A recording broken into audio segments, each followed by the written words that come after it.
Friends, current bill ఎక్కువ రాగానే మనకు మూడింటి మీద డౌట్స్ అయితే వస్తాయి. అవేంటంటే, ఒకటి ఎలక్ట్రికల్ మీటర్, అంటే మన ఇంటి దగ్గర కరెంట్ మీటర్ ఉంటుంది కదా అది. నెక్స్ట్ ఏంటంటే, మనం ఎవరినైనా టెక్నీషియన్ కానీ లైన్మెన్ కానీ ఎవరినైనా అడిగితే మీ వైరింగ్ చూసుకోండి అని చెప్తారు. ఇది కూడా నిజమే, వైరింగ్. థర్డ్ ఏంటంటే, మన ఇంట్లో వాడేటువంటి ఎలక్ట్రికల్ మీద పనిచేసే వస్తువులు అనమాట. TV, fridge, washing machine, micro oven, ఇలా ఈ మూడింటి మీద కూడా డౌట్స్ వస్తాయి. డౌట్సే కాకుండా ఈ మూడు కూడా పర్ఫెక్ట్గా ఉండాలి. మీటర్కి వచ్చేసరికి మీటర్ అంత వేగం ఫెయిల్యూర్ అయితే అవ్వదు. ఒకవేళ ఫెయిల్యూర్ అయినా అది మార్పించుకోవచ్చు, నో ప్రాబ్లం. ఇక హౌస్ వైరింగ్ గురించి మనం మాట్లాడుకున్నట్లయితే, మనం కొత్తగా కనుక హౌస్ వైరింగ్ చేసుకుంటే ఒక సీనియర్ టెక్నీషియన్కి ఇచ్చి వైరింగ్ చేసుకోవాలి. నెక్స్ట్ ఏంటంటే, మన ఇంట్లో వాడేటువంటి వస్తువులు, ఫ్యాన్స్ కానీ, ఫ్రిడ్జ్ కానీ, వాషింగ్ మెషిన్ కానీ, టీవీ కానీ, లేదా గీజర్ కానీ, ఇవి ఏవైనా సరే అవి తీసుకోవలసిన పవర్ కన్నా ఎక్కువ పవర్ కనుక తీసుకున్నట్లయితే మనకు తెలియదు కదా. ఫ్రిడ్జ్ ఉందనుకోండి, ఇది ఎక్కువ రోజులు ఉపయోగించిన తర్వాత స్టార్టింగ్లో అది ఎంత వాట్ తీసుకోవాలో అంత వాట్ అయితే తీసుకోదు, కాస్త ఎక్కువ వాట్ తీసుకునే అవకాశం ఉంటుంది. లేదంటే రిపేర్ చేసినటువంటి ఫ్రిడ్జ్లు కూడా ఈ ప్రాబ్లమ్ని ఫేస్ చేస్తాయి. ప్రతి వస్తువు మీద అది ఎంత పవర్ కన్జ్యూమ్ చేస్తుందన్నది వాట్స్ అన్నది దాని మీద మెన్షన్ చేసి ఉంటారు. కొన్నిటి మీద కూడా యాంప్స్ కూడా మెన్షన్ చేసి ఉంటారు. ఆ వాట్స్ అంతకన్నా గనక ఎక్కువ ఉపయోగించగలిగితే, ఇప్పుడు ఒక 400 వాట్ కన్జ్యూమ్ చేస్తుందని అనుకుందాం. అది ఒక 410, 420 అయితే పర్వాలేదు. 450, 470 అలా కన్జ్యూమ్ చేసింది అనుకోండి, అప్పుడు పరిస్థితి ఏంటి? బిల్లు ఎక్కువ వచ్చే అవకాశాలు ఉంటాయి. ఇవన్నీ కూడా ఎప్పుడు ఏవి ఎలా కన్జ్యూమ్ చేస్తాయి ఏంటన్నది మనకు ఐడియా ఉండదు. అలానే ఏ వస్తువు ఎక్కువ కన్జ్యూమ్ చేస్తుందన్న కూడా ఐడియా ఉండదు, అది మనం చూసుకోము. ఇవన్నీ కూడా మనం అబ్జర్వ్ చేయగలిగితే అప్పుడు కరెక్ట్ కరెంట్ కన్జ్యూమ్ అనేది అవుతూ ఉంటుంది. ఈ నేపథ్యంలో ఈ మూడవ దానికి సంబంధించినటువంటి ఈ సమస్య ఏదైతే ఉందో దానికి సంబంధించినటువంటి ఒక డివైస్ని అయితే మీ ముందుకు ఇప్పుడు తీసుకురావడం జరిగింది. అదేంటంటే ఇదే ఆ డివైస్. ఇదేం చేస్తుందంటే, ఒకవేళ మనకు ఒక ఫ్రిడ్జ్ మీద కనుక డౌట్ ఉందనుకోండి, అది ఎక్కువ కరెంట్ కన్జ్యూమ్ చేస్తుందని అనుకుందాం అనుకోండి. వాళ్ళ నేమ్ ప్లేట్ మీద అవన్నీ మెన్షన్ చేసి ఉంటారు, ఎంత వాట్ ఇది కన్జ్యూమ్ చేస్తుంది అన్నది. అప్పుడేంటంటే, ఈ డివైస్ కనుక ఆ ప్లగ్కి అటాచ్ చేసి మనం పెట్టగలిగితే అది ఎంత పవర్ కన్జ్యూమ్ చేస్తుంది అన్నది ఈ డివైస్ చెబుతుంది. అలాగే ఇంకా వాషింగ్ మెషిన్, ఇంకేదైనా సరే అది డౌట్ ఉంది అన్న పక్షంలో ఏంటంటే మనం ఇది పెట్టి చూసుకోవచ్చు. లేదా ఇన్వర్టర్కైనా మనం పెట్టి చేసుకోవచ్చు. ఇన్వర్టర్ అవుట్పుట్ సప్లై కూడా మనం పెట్టి కన్జ్యూమ్ అన్నది తెలుసుకునే అవకాశం ఉంటుంది. ఇది అమెజాన్లో పర్చేస్ చేయడం జరిగింది. కొద్ది రోజులు ఉపయోగించిన తర్వాత దీని గురించి వీడియో అయితే చేయడం జరుగుతుంది. మరి ఇటువంటి యూనిక్ ప్రొడక్ట్స్ లేదా కొన్ని వస్తువులు మనకు తక్కువ ధరలో ఉండేటప్పుడు కొనుక్కోవాలనుకుంటే అమెజాన్లో కానీ, ఫ్లిప్కార్ట్లో కానీ, ఇంకా ఈకామర్స్ వెబ్సైట్లో ఎందులోనైనా సరే మన ఛానల్కి సంబంధించినటువంటి టెలిగ్రామ్ ఛానల్ ఒకటి ఉంది. అందులో ఇటువంటి డివైసెస్ ప్లస్ ఏవైనా మీరు మొబైల్స్ కానీ ఇంకేమైనా సరే కొనాలనుకుంటే తక్కువ ధరలకు వచ్చేటప్పుడు ఆ లింక్స్ అన్నవి అందులో పెట్టడం జరుగుతుంది. మీరు ఆ టెలిగ్రామ్ ఛానల్లో జాయిన్ అయితే అక్కడి నుంచి మీరు క్లిక్ చేసి కొనే ప్రయత్నం అయితే చేయవచ్చును. ఇంకెందుకు ఆలస్యం, పదండి వీడియోలోకి. హాయ్ ఫ్రెండ్స్, నేను మీ ఓంకార్, మీరు చూస్తున్నారు electrical with Omkar. Friends, box కనుక చూసినట్లయితే ఈ విధంగా ఉంది. మీకు అన్బాక్స్ ఎందుకు చూపిస్తున్నానంటే, మీరు కనుక ఇది పర్చేస్ చేస్తే ఇదే వచ్చిందా ఇంకా వేరేదో ఏమైనా వచ్చిందా అన్నది తెలుసుకోవడం కోసమే. ఇక్కడ బాక్స్ మీద కనుక చూసినట్లయితే ఇక్కడ చూడండి, బీటాన్ లోగో ఇస్తూ బ్లాక్ టీ ఎలక్ట్రోటెక్ అని మెన్షన్ చేశారు. అలాగే కింద చూడండి డిజిటల్ పవర్ మీటర్ అని మెన్షన్ చేశారు. డివైస్ ఎలా ఉందన్నది ఇక్కడ ప్రింట్ చేశారు. ఇక్కడ స్పెసిఫికేషన్స్ అలాగే ఎంఆర్పి ఇచ్చారు 1500 అన్నది. దీని రేట్ అన్నది మీకు స్క్రీన్ మీద ఇస్తాను. ఇది యూజర్ మాన్యువల్. ఇది కనుక మీరు కొన్నట్లయితే ఖచ్చితంగా ఇది ఒకసారి చూడండి పూర్తిగా. తర్వాత మనకు డివైస్ ఈ విధంగా ఉంటుంది. దీన్ని మనం 6 amps సాకెట్లో మాత్రమే పెట్టగలం, 16 amps అయితే అవ్వదు. అంటే ఇప్పుడు వస్తున్నటువంటి 10 amps సాకెట్స్ ఉంటాయి కదా, అందులో అవుతాయి. ఇక్కడ చూడండి డిస్ప్లే పెద్దదే ఇచ్చారు. కిందన కొన్ని బటన్స్ ప్రొవైడ్ చేస్తున్నారు, 4 బటన్స్. కిందన మనం ఏ డివైస్ అయితే దీని మీద పెడతామో, ఫ్రిడ్జా, వాషింగ్ మెషినా, ఇంకేదైనా సరే ఆ ప్లగ్ ఏంటంటే దీంట్లో పెట్టాలి, టాప్ అన్నది. ఇక బ్యాక్ సైడ్ చూసినట్లయితే ఇక్కడ చూడండి 3 pins ఇస్తున్నారు, ఎర్త్, ఫేజ్, న్యూట్రల్. అలాగే కొన్ని పారామీటర్స్ ఇక్కడ మెన్షన్ చేశారు. ఇక్కడ 16 amps అన్నది మెన్షన్ చేశారు. మ్యాక్సిమం 10 amps బిలోలో మాత్రమే ఉండండి. మొత్తం ఇది ప్లాస్టికే, క్వాలిటీగానే ఉంది, బాగానే ఉంది. ఇది చైనా ప్రోడక్ట్, మన ఇండియాది అయితే కాదు. ఫ్రెండ్స్, ఇక్కడ నేను ఒక చిన్న స్విచ్ బోర్డ్ని తీసుకున్నాను. ఈ 6 amps సాకెట్ ఇది, ఇందులో మనం ఇన్సర్ట్ చేద్దాం. ఓకే, ఇప్పుడు స్విచ్ ఆన్ చేస్తున్నాను. కనిపిస్తుంది కదా అక్కడ 00 ఇది వాట్ అనమాట, సెలెక్ట్ అయి ఉంది. అంటే 0 ఉంది కదా, మనం ఇంకా దీని మీద ఎటువంటి లోడ్ వేయలేదు కాబట్టి 0 చూపిస్తుంది.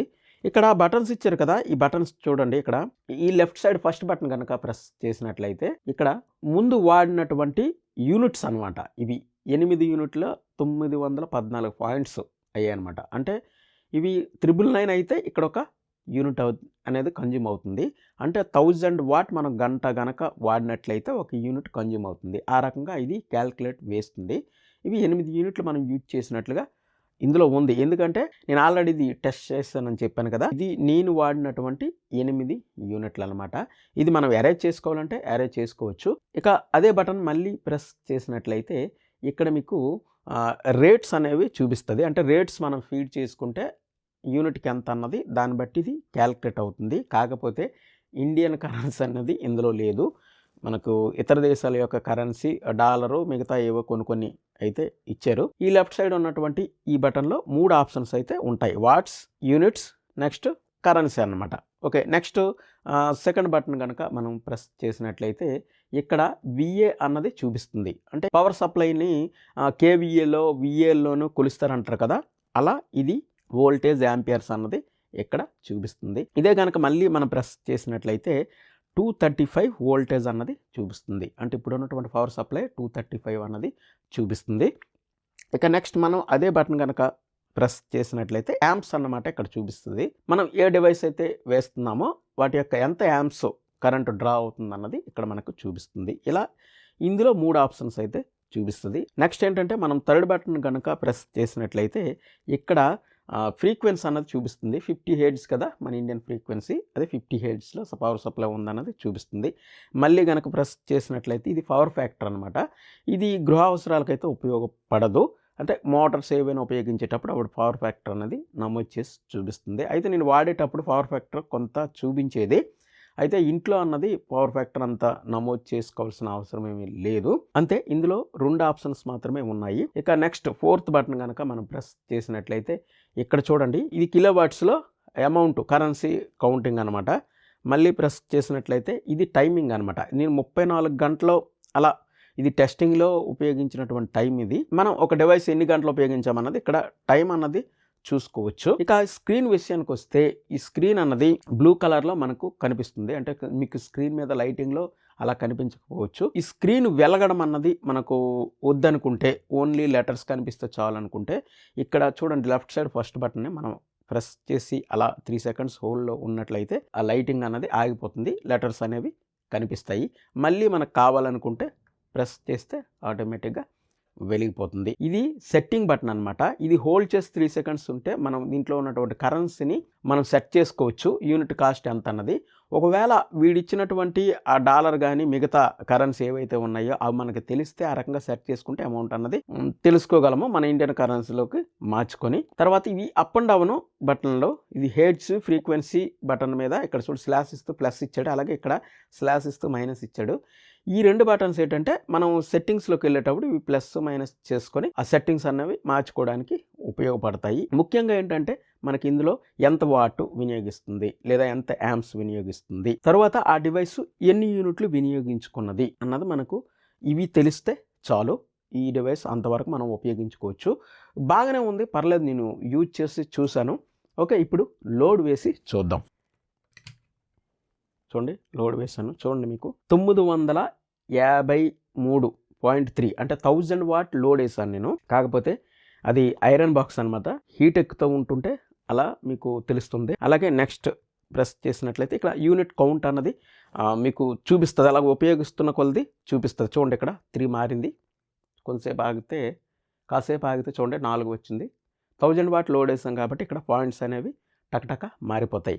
ఇది ఎలా అంటే మనకు మీటర్లో కాల్ ఇండికేటర్ ఉంటుంది కదా, బ్లింక్ అవుతూ ఉంటుంది, ఆ విధంగా అన్నది ఇది కౌంట్ అయిపోతూ ఉంటుంది. మళ్ళీ కనుక మనం ప్రెస్ చేసినట్లయితే ఇవి కరెన్సీ, అది విడిచిపెట్టండి. ఇకపోతే మనం విఏ 946 విఏలో చూపిస్తుంది. నెక్స్ట్ ఏంటంటే 230 వోల్టేజ్ లోడ్ వేయగానే చూడండి వోల్టేజ్ అన్నది డ్రాప్ అయింది. మళ్ళీ కనుక మనం చూసినట్లయితే 4 యాంప్స్ అన్నది తీసుకుంటుంది. ఇలా మనం ప్రతిదీ కూడా తెలుసుకోవచ్చు. ఇక ఇందులో చూపించింది కరెక్టేనా అని అనుకుంటే నేను బాగా అబ్జర్వ్ చేసినట్లయితే వోల్టేజ్ విషయంలోకి వచ్చేటప్పటికి మల్టీమీటర్ పక్కన పెట్టి చూశాను. ఒక 2-3 వోల్టేజ్ అన్నది కాస్త డిఫరెన్స్ ఉంది మీటర్కు దీనికి. నెక్స్ట్ ఏంటంటే వాట్స్ విషయంలో కూడా 5 to 10 వాట్స్ అన్నది కాస్త డిఫరెన్స్లో ఉంది. అంతేగాని పెద్ద తేడా అయితే లేదు. ఈ వోల్టేజ్ మెజర్మెంటు ఏ మల్టీమీటర్ కానీ ఇంకా ఏ డివైస్ ఇటువంటివి ఏవైనా సరే కాస్త ఇటో అటుగా ఉంటాయి. అంత యాక్యురస్గా ఉండవు. యాక్యురస్గా కావాలంటే చాలా కాస్ట్ పెట్టాలి. అయినప్పటికీ కూడా పాయింట్స్లో డిఫరెన్స్ అనేది ఉంటుంది. అలా మనము ఇది పరిగణలోకి తీసుకోవాలి. ఇకపోతే నేను ఇక్కడ చూడండి 8 యూనిట్లు వాడినట్టుగా చూపిస్తుంది కదా. ఇది మనం ఎరేజ్ చేయాలి. ఇంకొక డివైస్కి మనం పెట్టాలి. ఈ WC ఉంది కదా, ఈ బటను ప్రెస్ చేసి హోల్డ్లో కనుక ఉంచినట్లయితే 3 సెకండ్స్ హోల్డ్లో ఉంచినట్లయితే చూడండి మీకు ఎరేజ్ అయిపోయింది. మళ్ళీ ఇంకొక డివైస్కి మీరు పెట్టి చూసుకోవచ్చు. యూనిట్ విషయానికి వస్తే మీటర్కు ఇది ఒకేలా ఉంటుందంటే చెప్పాను కదా, కాస్త డిఫరెన్స్ అయితే ఉంటుంది. వాళ్ళు మాన్యువల్లో కూడా మెన్షన్ చేశారు. వోల్టేజ్కి కానీ లేదా వాట్స్కి కానీ 1 or 2% డిఫరెన్స్ అయితే ఉంటుంది. అంటే టాలరెన్స్ అటు ఇటు మారుతుంది. ఎందుకంటే ఇది ఎలక్ట్రానిక్ క్యాలిక్యులేషన్ కదా. ముఖ్యంగా ఏంటంటే మన ఇంట్లో కరెంట్ బిల్ ఎక్కువగా వస్తుంది, ఏదైనా ఒక డివైస్ ఎక్కువగా ఉపయోగించేస్తుందేమో అన్న డౌట్ కనుక మనకు వచ్చినట్లయితే అటువంటి పరిస్థితుల్లో ఈ డివైస్ అన్నది చాలా ఉపయోగపడుతుంది.